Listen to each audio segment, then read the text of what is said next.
అందరికీ నమస్తే। తెలంగాణ రాష్ట్ర ముఖ్యమంత్రి రేవంత్ రెడ్డి గారిని హైదరాబాద్ రావాలని చెప్పేసి కాంగ్రెస్ పార్టీ అధిష్టానం మరి హుటాహుటిన బయలుదేరి రావాలి అని చెప్పినట్లు, ఢిల్లీకి రావాలి అని చెప్పినట్లు మరి ప్రధానంగా చర్చ అయితే నడుస్తా ఉన్నది।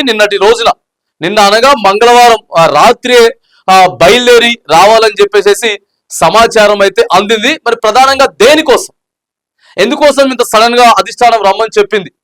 ముఖ్యమంత్రి రేవంత్ రెడ్డి గారితో పాటు పిసిసి చీఫ్ మహేష్ కుమార్ గౌడ్, ఆ తర్వాత ఉత్తమ్ కుమార్ రెడ్డి, పిసిసి చీఫ్ తర్వాత ఉత్తమ్ కుమార్ రెడ్డి, నీటిపారుదల శాఖ మంత్రి ఉత్తమ్ కుమార్ రెడ్డి, తర్వాత భట్టి గారు ఉప ముఖ్యమంత్రి బచ్చి విక్రమార్క। సో వీళ్ళ ముగ్గురు కూడా రావాలి అని చెప్పి మరి ఈ రోజైతే అనేకమైనటువంటి కార్యక్రమాలు ఉన్నాయట।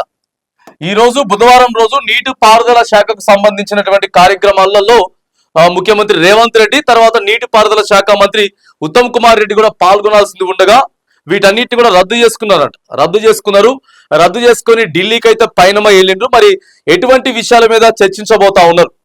ఎందుకంటే రేవంత్ రెడ్డి గారు ఆర్థిక పరిస్థితి అయితే బాగలేదు అని చెప్పి కుల్లా చెప్పేసినటువంటి సందర్భం। ఈ విషయాల గురించి ఏమన్నా మాట్లాడబోతా ఉన్నారా, లేకపోతే కేబినెట్ విస్తరణ ఏదైతే ఉందో ఇప్పటికే 6 బెర్తులు ఖాళీగా ఉన్నా కూడా సంవత్సరం అయిపోయింది అధికారంలోకి వచ్చి కాంగ్రెస్ పార్టీ ఆ బెర్తులను అయితే కన్ఫర్మ్ చేయట్లేదు।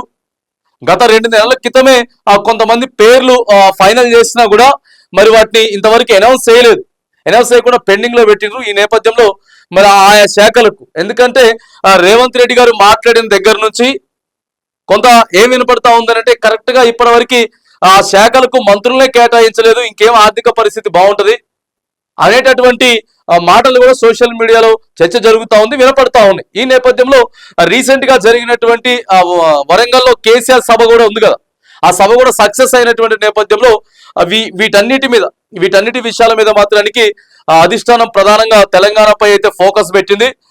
ముగ్గురు కీలకమైనటువంటి నాయకులు, నేతలు, తర్వాత ముఖ్యమంత్రి గారితో కలిపి నలుగురిని అయితే రమ్మన్నారు। మల్లికార్జున ఖర్గే గారు, తర్వాత మరి సోనియా గాంధీ గారు, రాహుల్ గాంధీ గారు ఏం మాట్లాడబోతా ఉన్నారు?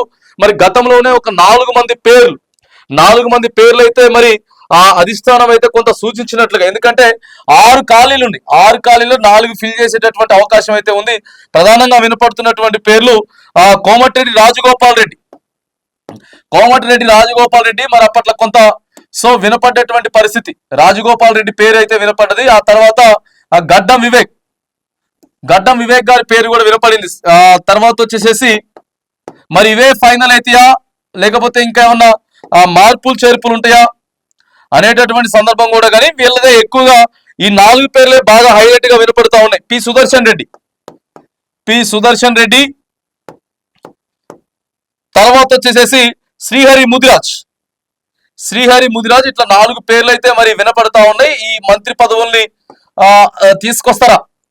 ఎందుకంటే ఈసారి మాత్రానికి ఖచ్చితంగా ఫైనల్ చేయాల్సిందే అన్నట్టు కూడా మరి కాంగ్రెస్ పార్టీ అధిష్టానం అయితే కొంత ఫైనల్ చేస్తున్నట్లు వీటి గురించే చర్చించబోతా ఉన్నారు ప్రధానంగా। అందుకే ఇప్పుడు చర్చ అయితే జరిపి కొన్ని కీలకమైనటువంటి అంశాల మీద ఏవైతే ఉన్నాయో ఆ అంశాల మీద అయితే మాట్లాడి ఈ 3-4 రోజులలో మాత్రానికి ఖచ్చితంగా మిగిలిపోయినటువంటి శాఖలకు కనీసం 4 మంత్రుల పేర్లైనా సరే ఫైనల్ చేస్తారు। ఈ భేటీతోటి, ఈ సభతోటి మాత్రానికి ఇక పెండింగ్ లో పెట్టరు అనేది కూడా కొంత వినపడుతున్నటువంటి చర్చ। మరి చూడాలి